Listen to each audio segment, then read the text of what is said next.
శుభములు కలుగు నీకు.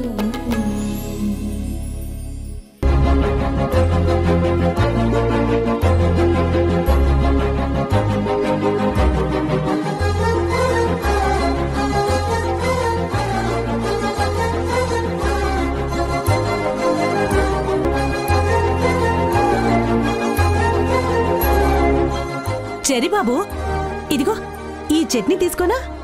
ఇది చట్నీ కాదు, పచ్చడి. ప్రియా పచ్చడి. ఆహా, ఈ ప్రియా పచ్చడి వేడి వేడి అన్నంలో అంత వేసుకొని అంత నెయ్యి పోసుకొని తింటుంటే ఆహాహా. హలో, తెలుగు వాళ్ళందరికీ కూడా ఆ విషయం తెలుసులే గాని ముందు అన్ని పచ్చళ్ళు తీసుకో. అమ్మా, ఏంటి ఇంతవరకు అసలు సరుకులే తీసుకోలేదా? ఏం చేయమంటావే, అన్ని రేట్లు చాలా ఎక్కువగా ఉన్నాయి, తక్కువేమో నాసిరకంగా ఉన్నాయి. సరేలే అమ్మా, ఏదో ఒకటి తీసుకో. సర్లే, ఈ కందిపప్పు తీసుకుంటాను. అమ్మా, ఈ పెసరపప్పు కూడా తీసుకో. కందిపప్పు ఉంటే పెసరపప్పు ఎందుకమ్మా? హాసన్ నీకు ఇష్టం కదమ్మా, తను ఇక్కడే ఉంటుంది కదా, తీసుకో అమ్మా. సరే, తీసుకో.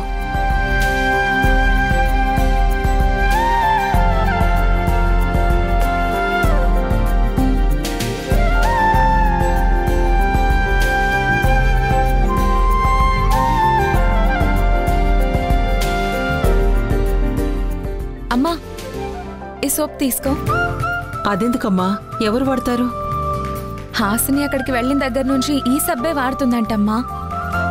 సరే, తీసుకో.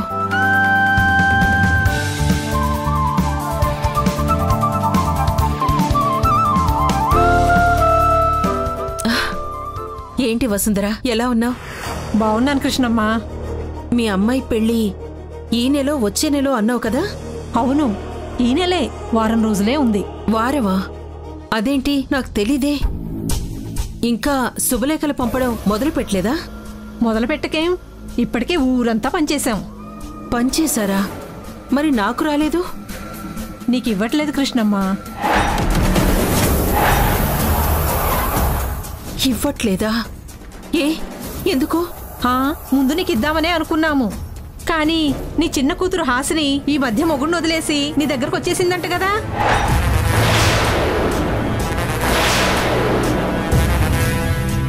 అది తెలిసాక మా ఆయన నీ కార్డు ఇవ్వద్దు అన్నాడు. మా చెల్లి మా ఇంటికి వస్తే మా అమ్మ కార్డు ఇవ్వకపోవడం ఏంటి? నీకు తెలియదులే, నువ్వు చిన్నపిల్లవు. మొగుడిని వదిలేసిన పిల్లలున్న ఇంట్లో శుభలేఖిస్తే రేపు 10 మంది ఏమనుకుంటారు? ఏమంటారు, ఎందుకు అనుకుంటారు? అబ్బా, నువ్వుండవే, నీకేం తెలీదు. అసలే మీ అమ్మని మొగుడు వదిలేశాడు. సరే, అది మర్చిపోయాం కదా అనుకుంటే ఇప్పుడు నీ చెల్లేమో మీ అమ్మ దారిలోనే నడిచింది. మీ అమ్మ కంటే 4 ఆకులు ఎక్కువే చదివిందనుకో, అదేమో మొగుడిని వదిలేసి వచ్చింది. ఆపొదినా, ఆపొదినా. మాటి మాటికి నా కూతురు గురించి అంత చులకనగా మాట్లాడకు. అక్క, ఈ వాయిస్ ఎక్కడ విన్నట్టు? తనేమీ మొగుడిని వదిలేసి వచ్చేయలేదు. ఏంటి నా మీద అరుస్తున్నావు? ఏ, నీ కూతురు ఘనకార్యం ఈ ఊళ్ళో ఎవరికి తెలీదనా? తనేమీ తప్పు చెయ్యలేదు. ఎవరింట్లో జరగందేది కొత్తగా నా ఇంట్లో జరగట్లేదు. మా అల్లుడికి అమ్మాయికి ఏదో చిన్న మాట తేడా వచ్చింది.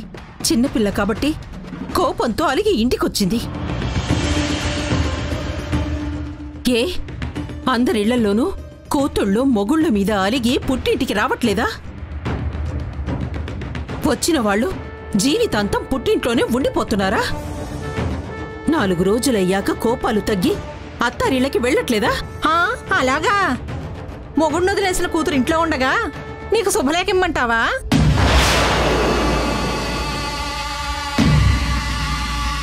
రేపు అది కూడా పెళ్లికొస్తే నా ఇంట్లో జరగరానిది ఏదైనా జరిగితే? ఇంకా చాలా ఆపండి. అసలు ఎందుకు ఇలా మాట్లాడుతున్నారు? ఏ, మీకు కూడా కూతురుందిగా, ఆమె కూడా మీరు పెళ్లి చేస్తున్నారు కదా. రేపు ఆమెకి ఆమె భర్తకి ఏ గొడవ రాదని మీకు తెలుసా? చాలే ఆపవయ్యా. వీళ్ళు నీకు ఎక్కువైతే నెత్తినేసుకొని ఊరేగు, అంతేగాని నా కూతురికి శాపనార్థాలు పెట్టావంటే మర్యాదగా ఉండదు. మీ కూతురికి రేపు పొద్దున ఏదైనా చిన్న తేడా జరుగుతుందని తెలిస్తేనే మీరు ఇప్పుడు భరించలేకపోతున్నారే. కానీ కళ్ళ ముందు కష్టంలో ఉన్న కూతుర్ని పెట్టుకొని ఆవిడ మానసికంగా అంత నరకం అనుభవిస్తూ ఉంటే ఇప్పుడు మీరొచ్చి మొగుడు వదిలేసిన కూతురని 10 సార్లు అనొచ్చా?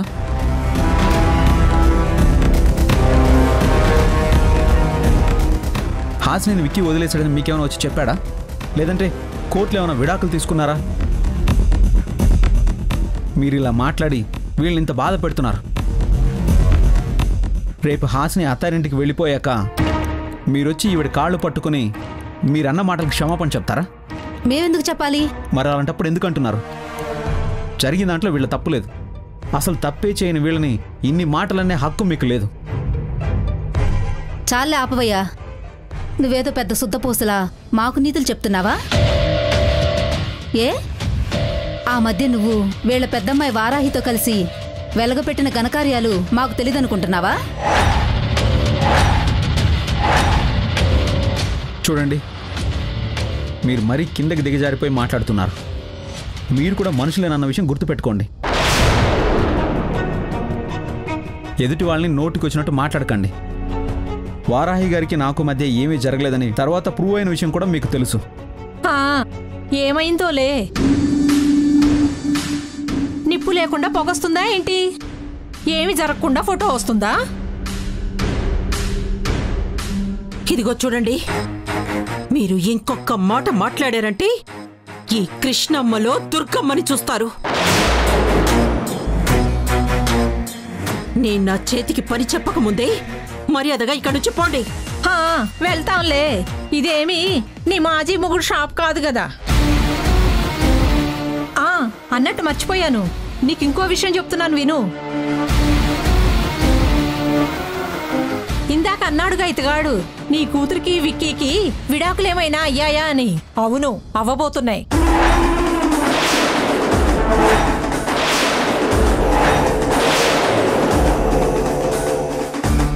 ఏం మాట్లాడుతున్నావు? నిజం చెప్తున్నాను. మా పక్కింట్లోనే అరుంధతి వాళ్ళ లాయర్ ఉంటాడు. ఆ లాయర్ తోటే ఈ రోజు నీ కూతురికి విడాకులు ఇవ్వాలని కోర్టు నోటీస్ పంపిస్తుందట ఆ అరుంధతి.